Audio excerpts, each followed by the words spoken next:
सभी को राधे राधे। आज गुरु पूर्णिमा के पावन अवसर पर मैं भगवत गीता के 18 अध्यायों के हिंदी अनुवाद को पढ़कर सुनाऊंगी।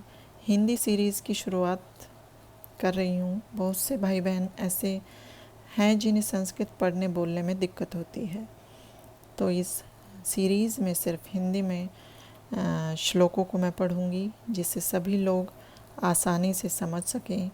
मुझसे कोई पढ़ने में भूल हो जाए तो उसके लिए मैं क्षमा मांगती हूँ। मेरी इस कोशिश को प्लीज़ सपोर्ट करें। अब हम बात करते हैं भगवत गीता की। भगवत गीता में 700 श्लोक हैं, जिनमें से 574 श्लोक श्री कृष्ण जी ने बोले, 84 श्लोक अर्जुन जी ने, 41 संजय ने और पहला श्लोक धृतराष्ट्र ने। तो अब हम शुरुआत करते हैं इसके पहले अध्याय की। धृतराष्ट्र ने कहा, हे संजय, धर्म भूमि कुरुक्षेत्र में युद्ध की इच्छा से एकत्र हुए मेरे तथा पांडु के पुत्रों ने क्या किया। भगवत गीता एक बहुपठित आस्तिक विज्ञान है जो गीता महात्म्य में सार रूप में दिया हुआ है। इसमें यह उल्लेख है कि मनुष्य को चाहिए कि वे श्री कृष्ण के भक्त की सहायता से संवीक्षण करते हुए भगवत गीता का अध्ययन करें और स्वार्थ प्रेरित व्याख्याओं के बिना उसे समझने का प्रयास करें। अर्जुन ने जिस प्रकार से साक्षात भगवान कृष्ण से गीता सुनी और उसका उपदेश ग्रहण किया, इस प्रकार की स्पष्ट अनुभूति का उदाहरण भगवत गीता में ही है। यदि उसी गुरु परंपरा से निजी स्वार्थ से प्रेरित हुए बिना किसी को भगवत गीता समझने का सौभाग्य प्राप्त हो तो वह समस्त वैदिक ज्ञान तथा विश्व के समस्त शास्त्रों के अध्ययन को पीछे छोड़ देता है। पाठक को भगवत गीता में न केवल अन्य शास्त्रों की सारी बातें मिलेंगी, अपितु ऐसी बातें भी मिलेंगी जो अन्यत्र कहीं उपलब्ध नहीं है। यही गीता का विशिष्ट मानदंड है। स्वयं भगवान श्री कृष्ण द्वारा साक्षात उच्चरित होने के कारण यह पूर्ण आस्तिक विज्ञान है। महाभारत में वर्णित धृतराष्ट्र तथा संजय की वार्ताएं इस महान दर्शन के मूल सिद्धांत का कार्य करती हैं। माना जाता है कि इस दर्शन की प्रस्तुति कुरुक्षेत्र के युद्ध स्थल में हुई, जो वैदिक युग से पवित्र तीर्थ स्थल रहा है। इसका प्रवचन भगवान द्वारा मानव जाति के पथ प्रदर्शन हेतु तब किया गया जब वे इस लोक में स्वयं उपस्थित थे। धर्म क्षेत्र शब्द सार्थक है क्योंकि कुरुक्षेत्र के युद्ध स्थल में अर्जुन के पक्ष में श्री भगवान स्वयं उपस्थित थे। कौरवों का पिता धृतराष्ट्र अपने पुत्रों की विजय की संभावना के विषय में अत्यधिक संदिग्ध था, अतः इसी संदेह के कारण उसने अपने सचिव से पूछा। उन्होंने क्या किया? वह आश्वस्त था कि उसके पुत्र तथा उसके छोटे भाई पांडु के पुत्र कुरुक्षेत्र की युद्ध भूमि में निर्णयात्मक संग्राम के लिए एकत्र हुए हैं। फिर भी उसकी जिज्ञासा सार्थक है। वह नहीं चाहता था कि भाइयों में कोई समझौता हो, अतः वह युद्ध भूमि में अपने पुत्रों की नियति के विषय में आश्वस्त होना चाह रहा था। चूँकि इस युद्ध को कुरुक्षेत्र में लड़ा जाना था, जिसका उल्लेख वेदों में स्वर्ग के निवासियों के लिए भी तीर्थ स्थल के रूप में हुआ है, अतः धृतराष्ट्र अत्यंत भयभीत था कि इस पवित्र स्थल का युद्ध के परिणाम पर न जाने कैसा प्रभाव पड़े। उसे भली भांति ज्ञात था कि इसका प्रभाव अर्जुन तथा पांडु के अन्य पुत्रों पर अत्यंत अनुकूल पड़ेगा, क्योंकि स्वभाव से वे सभी पुण्यात्मा थे। संजय श्री व्यास का शिष्य था, अतः उनकी कृपा से संजय धृतराष्ट्र के कक्ष में बैठे बैठे कुरुक्षेत्र के युद्ध स्थल का दर्शन कर सकता था। इसीलिए धृतराष्ट्र ने उससे युद्ध स्थल की स्थिति के विषय में पूछा। पांडव तथा धृतराष्ट्र के पुत्र दोनों ही एक वंश से संबंधित है, किंतु यहाँ पर धृतराष्ट्र के वाक्य से उसके मनोभाव प्रकट होते हैं। उसने जानबूझकर अपने पुत्रों को कुरु कहा और पांडवों के पुत्रों को वंश के उत्तराधिकार से विलग कर दिया। इस तरह पांडु के पुत्रों अर्थात अपने भतीजों के साथ धृतराष्ट्र की विशिष्ट मनस्थिति समझी जा सकती है।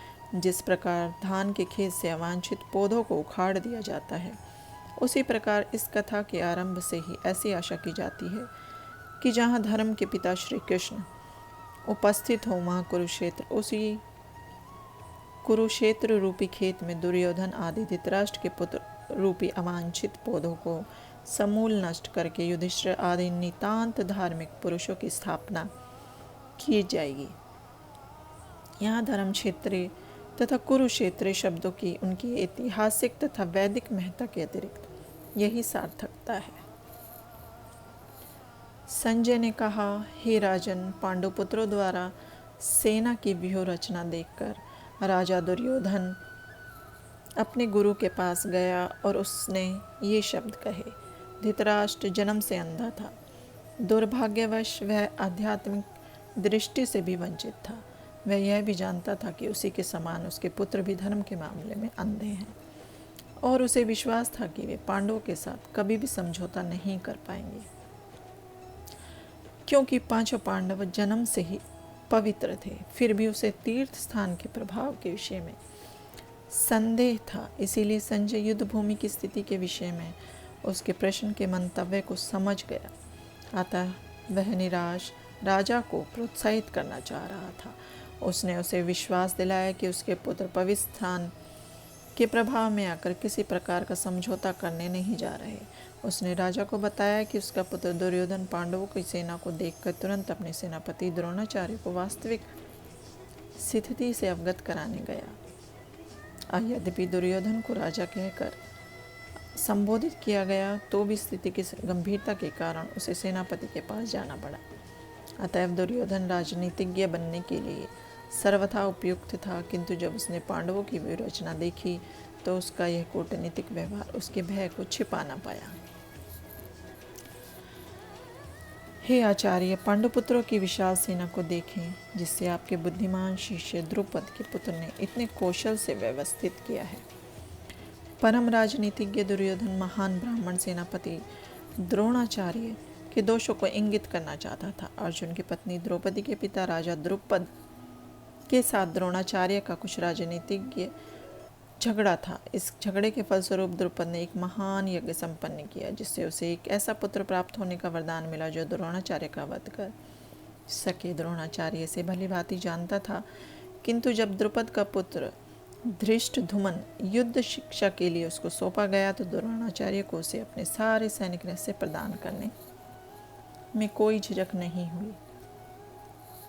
अब धृष्टद्युम्न कुरुक्षेत्र की पृष्ठभूमि में पांडवों का पक्ष ले रहा था। उसने द्रोणाचार्य से जो कला सीखी थी उसी के आधार पर उसने यह व्यूह रचना की थी।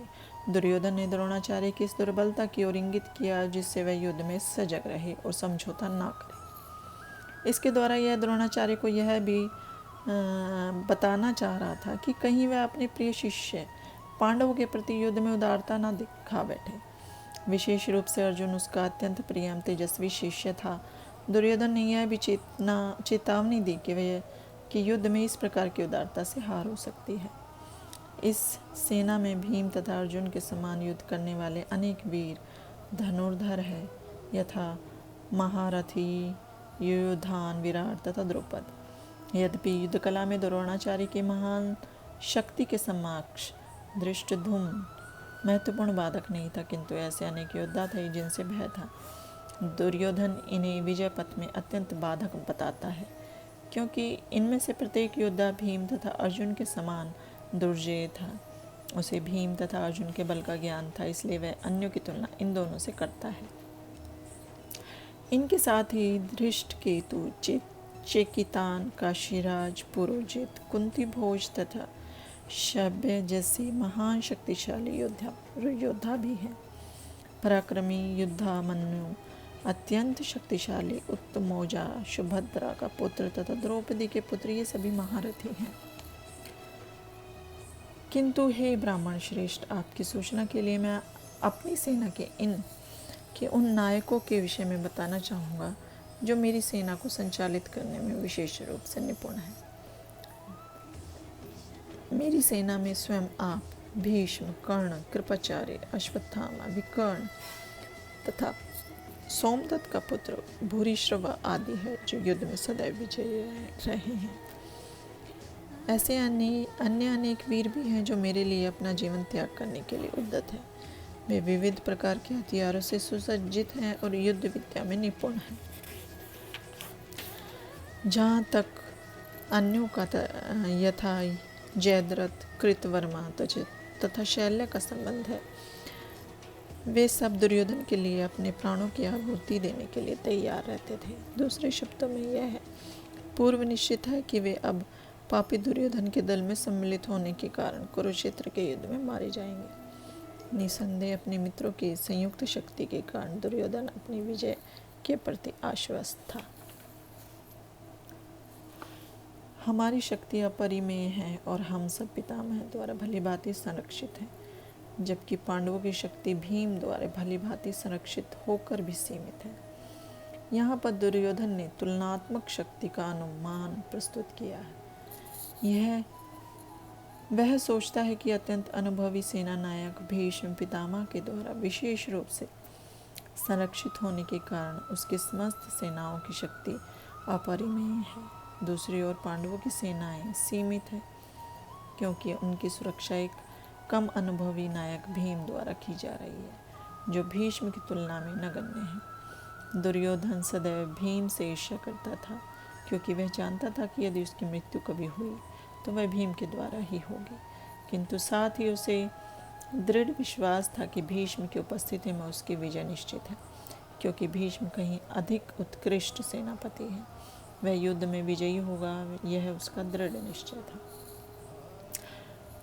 अतएव सैन्य व्यूह में अपने अपने मोर्चों पर खड़े रहकर आप सभी भीष्म पितामह को पूरी सहायता दें। भीष्म पितामह के शौर्य की प्रशंसा करने के बाद दुर्योधन ने सोचा कि कहीं अन्य योद्धा यह न समझ ले कि उन्हें कम महत्व दिया जा रहा है। अतः दुर्योधन ने अपने सहज कूटनीतिक ढंग से स्थिति संभालने के उद्देश्य से उपर्युक्त शब्द कहे। उसने बलपूर्वक कहा कि भीष्मदेव निसंदेह महानतम योद्धा है, किंतु अब वे युद्ध वृद्ध हो चुके हैं। अतः प्रत्येक सैनिक को चाहिए कि चारों ओर से उनकी सुरक्षा का विशेष ध्यान रखें। हो सकता है कि वे किसी एक दिशा में युद्ध करने में लग जाएं और शत्रु इस व्यवस्था का लाभ उठा ले। अतः यह आवश्यक है कि अन्य योद्धा मोर्चों पर अपनी अपनी स्थिति पर अडिग रहें और शत्रु को व्यूह न तोड़ने दें।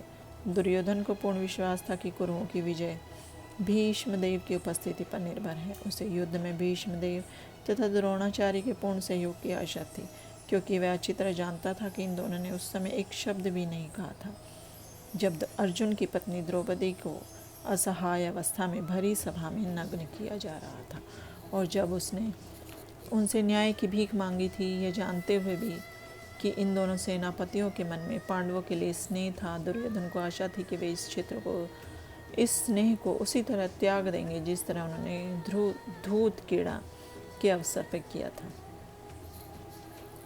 तब कुरुवंश के वयोवृद्ध परम संतापी एवं वृद्ध पितामह ने सिंह गर्जना की सी ध्वनि करने वाले अपने शंख को उच्च स्वर से बजाया, जिससे दुर्योधन को हर्ष हुआ।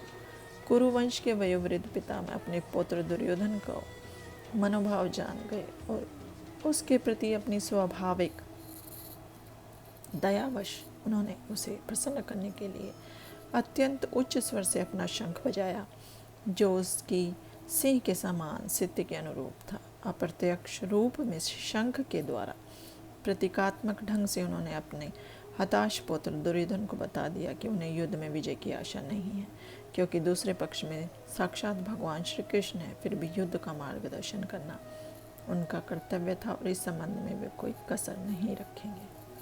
तत्पश्चात शंख, नगाड़े, बिगुल, तुरही तथा सींग सहसा एक साथ बज उठे। वह समवेत स्वर अत्यंत कोलाहल पूर्ण था।